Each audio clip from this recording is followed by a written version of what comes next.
Okay, this is week 3. Yay, week 3.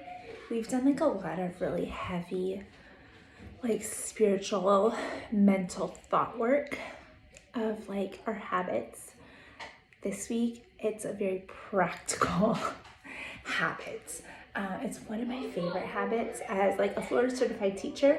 That means I do homeschool evaluations, like, I don't know, a lot. I do a lot of evaluations a year. So I see all the different ways homeschool families present their portfolios and how they show progress and all that stuff. I love this topic. So this week we're going to talk about the habits of record keeping, like how you keep your records. Because this is something that either moms just like get and they don't have to kind of really think about it, or it's something that's totally overwhelming. And they feel kind of like a slave to it. And it really doesn't have to be. It can be such an easy, simple, joyful thing, really, truly, that blends like your goals and your vision for your homeschool with what you're actually doing and helps you see the fruit of your work. It's so great. And it like helps your education be transformed from something like you're just doing on paper to like, oh, no, we're actually documenting like milestones our kids have gone through and like leaps they've made in their education and even like in their character and their personality. So research and like talking to lots and lots of moms suggest that mothers who maintain strong records do so for various reasons. We all have our different reasons. It can be out of like legal duty or to personal fulfillment, but that those moms who maintain those good records are more confident in their homeschooling. Do you want to be more confident in your homeschooling? It can be done through something as simple as good record keeping. So the first thing you want to ask yourself though, okay, what is my purpose in keeping these records? Why am I doing this? Think about like those guideposts you set out of things you're striving for in your homeschool, things you're refusing to let happen. That's what should be showing up in your portfolio, those things you're striving for. So think about like, how can you highlight that? If you only want meaningful work to happen in your homeschool, are pages and pages and pages of math workbooks? Is that showing meaningful work? Is like worksheet upon worksheet or like video lesson. Is that meaningful work? Or let's see, if you want to really have real life learning show up, you want to strive for learning that is just natural and flows out of daily life. What does that look like in your portfolio? It's not going to look like a lot of book work, like tangible work you can see. It's going to show up when they're washing the dishes, when they're cleaning up a mess, when they're reading a book to a sibling. It's going to show up in those areas. And so like, how do you document that? What do you do? And so we'll get to all that. But also, just like what legally in Florida, you must show progress at a level commensurate with your kid's ability, which means if they're 12, but they're only reading at a kindergarten level, they're at a kindergarten level. You need to show how they went from that kindergarten level reading to mid-year kindergarten reading or to first grade reading. You just need to show progress. You do not have to meet any state expectations or standards at all. You just have to show progress and keep a reading log in Florida. Other states have maybe like some attendance policies. You do have to take tests in certain states. You do have to like present, oh yes, I taught this standard here. You do have to have lesson plans. So different states have different rules, but in Florida, it's really easy. Show progress, keep a reading log. That's what you need to do. Another reason you might keep a portfolio or records is your kid is in high school and they have their eyes on a certain college and you know what that college wants. So you need to be building their transcript, building their records so it shows what that college wants. And then also just like personal reflection. When you are doing a portfolio, you cannot help but notice the growth your kids have made. And you remember, oh yeah, that was so hard. I had totally forgotten about it, but it's like not a thing anymore. And it builds your confidence. And you're like, oh yeah, we did so much. Because so many of us, am I doing enough? I don't think I'm doing enough. But when you look at your portfolio, you're like, wow, we did so much. I did enough. So if you're consistently doing that, you're consistently telling your brain you're doing enough. And it helps you feel less stressed. Like, oh, no, I'm doing enough. I don't need to add this. I don't need to change my whole plan towards education. I am doing enough. So now, how to. These are just like ideas. Take them, run with it, make it unique for your family, however your family does school.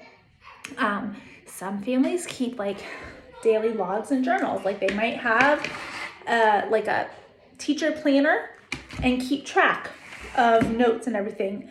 Let me tell you though, personal experience, I did that when I only had 2 kids and it almost killed me. Like, no joke. That system did not work for me at all. I could not keep up. But some families, it serves them really well. So keeping a log or journal of like what's gone well for the day, what lesson did you cover, that kind of stuff. Some people like digital tools. So there's this website called Homeschool Tracker. I've never used it because I'm very easily overwhelmed by technology. But if you're a tech person, it looks amazing. Like you just put your lesson plan in, and it like fills it all out for you.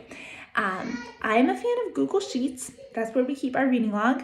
But that's an option. Excel, Google Docs, those are options for how you record your stuff. Some families in Google Drive will make like Malachi, 24-25 school year. And then they have folders, language arts, math.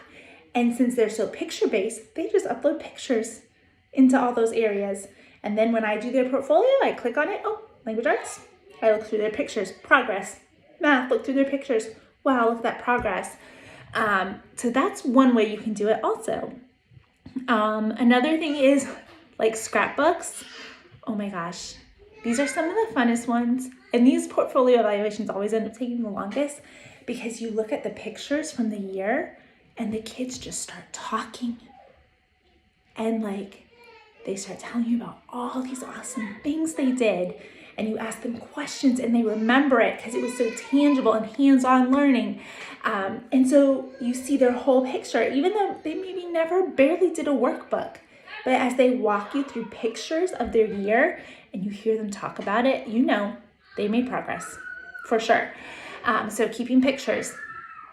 Sometimes narrative summaries, either having your kid write it down or writing it down for them. So for us, what we do is we usually read so many chapter books, but maybe every 2 or 3 months, one book really stands out. That's like, whoa, we talk about it. We do rabbit trails on it. That's like our book. So when we finish a book like that, I put it in the reading log, but then I also pull up a Google Doc and I have them narrate to me like favorite part, favorite character, least favorite character, what was unexpected. And so they tell me in their own words and I just write it down and I'll print that out and I'll put that in their portfolio because you can write the book on the reading log and do it, write the book on the reading log. But when you have like their own words about it while it's fresh in their head, they remember it better. And then you have proof like, oh no, do you remember how you really did not like this character? And then it like sparks a whole bunch of conversations. Some families keep calendars. So not necessarily like a teacher planner log kind of thing, but like an actual calendar and just mark like, okay, field trips. And they put when they go on a field trip on the calendar, they put their co-op dates or sports activities, and they just write on the calendar when they do things, and they bring that to their portfolio evaluation, and it shows, oh, they did gymnastics twice a week. What did you learn about gymnastics? Like, what did you conquer? What skills did you learn? And you can have conversations about it. And then even like in a couple years when you look back, you're like, oh, remember this was the year that we went to the play field trip and we saw Charlie Brown. Like, and you remember things when you see it that you kind of forget about, unless you just quick write it down, make a note. And some Florida homeschoolers, if you are in certain umbrella schools, they do require you to keep like a log of your school days. And so that's a super simple way. Just highlight each day you do school. There's your attendance record. And another thing is when you're doing your portfolio, thinking about what categories you're going to have. What categories are you really going to focus on based on your goal posts that you set out? Where are you going to focus? That's what you want to be highlighting in your portfolio. So for us, we keep it like real simple. Language arts, math, symposium. which is literally like everything. History, science, music, poetry, art, it all falls under that category. But it makes it so easy to do the portfolio because it's like, oh, well, it's not language arts, it's not math, symposium, and it goes like right in that spot. And it's really easy to categorize it because I don't have lots of little categories. I don't have like language arts, reading log, language arts, writing, language arts, grammar. Nope, it just all goes right in there. And evaluators do not care because we're just looking for progress. Now, some disclaimers.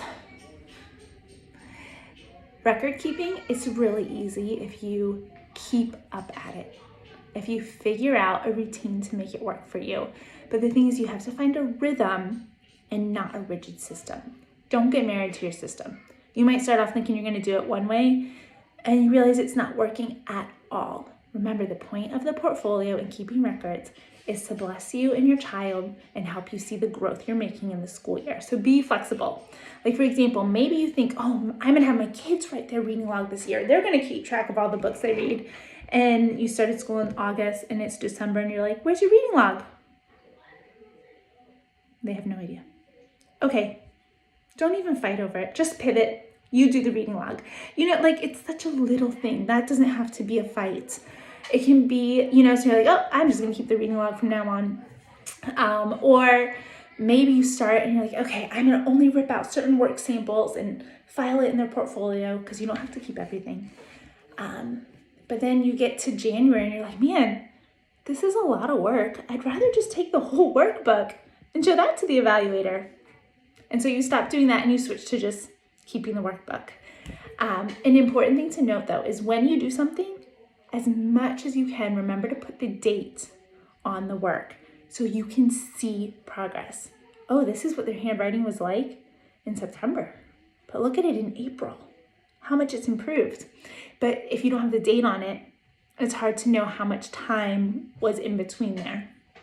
And so again, remember, you're not trying to make certain grade level expectations or standards. You're looking for growth. Focus on the growth, not the grades and the activities and all that stuff. We want to see where they are getting stronger or where they need some reinforcement. Because if you're thinking about your kids as plants that we're cultivating, you have to pay attention to your garden, your plants, if you want them to grow. Otherwise, they will die. I guarantee it. So you have to go out, you pay attention. Okay, where do they need some support? Where do the soil need enriching? Like, how can I help this plant grow? Okay, well, if this is your kid, reflecting and keeping records is how you check in on your homeschool and your kids. Where does this kid need some extra support, some strengthening? Where are they blossoming? Where do they need some pruning? So your portfolio lets you kind of just take that view of like, okay, how can I support their growth? How can I make sure they're growing in the direction I want them to grow? Because it doesn't have to be all just like academic. It can be like character-based also, like based on your family's values and goals. That's what's going to show up in your portfolio. But okay, so a rhythm for record keeping. There's not a right or wrong way to do this. It's what works for you. Some people, daily, 5 minutes at the end of the school day. Write down in their planner what worked, what didn't work, and what they want to do tomorrow. Or they make their list. Like if you do the spiral notebook thing, they sit down at the end of the day, make their list for their kids for the next day. I don't do that. Doesn't mean it's right or wrong. It's just I don't have time to do that. It didn't work for me. It made me feel burdened. And if something is making you feel burdened and like you're dreading it, it's not a good rhythm for you. Even if all the homeschool moms say it's the best thing ever, it's not for you, and that's okay.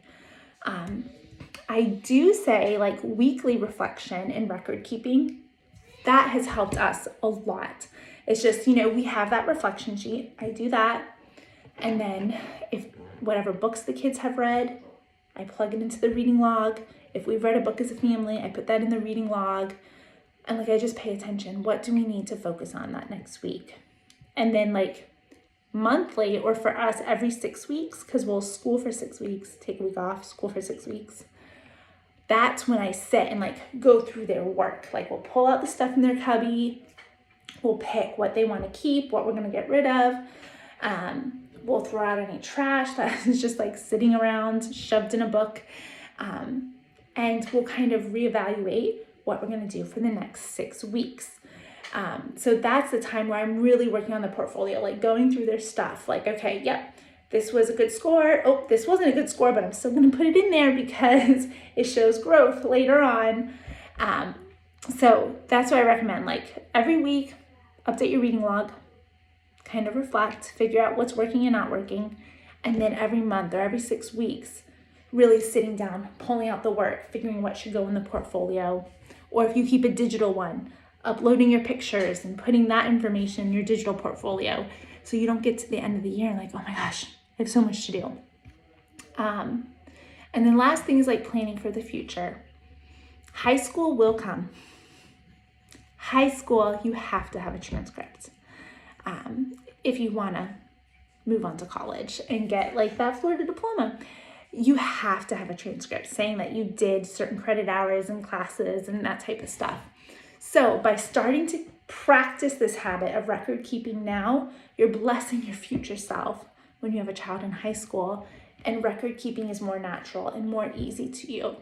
Because you have to have grades and course titles and certain hours of work and all that kind of stuff. So what you're doing now is laying the foundation for that habit of like how to keep records in high school. And even like, it's not too young to start volunteering. If your kid serves at your church or with a Boy Scout group or a Awana group or whatever, start recording that. Get into the habit of tracking what's important.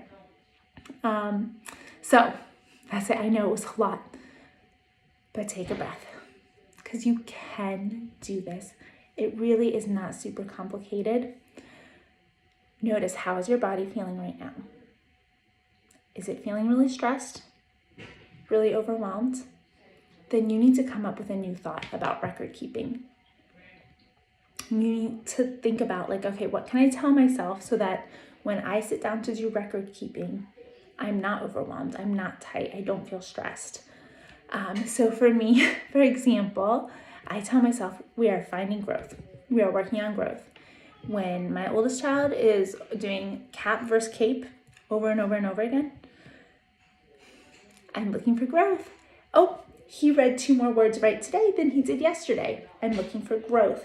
And it helps you stay motivated as the mom when you're able to see that little bit of growth so you don't get discouraged. Like, we're still working on long vowels. Wow, that's a long time. Like, yes, it is, but we are looking for growth. Are you seeing improvement in some areas? Where do you need to tweak things and reinforce things?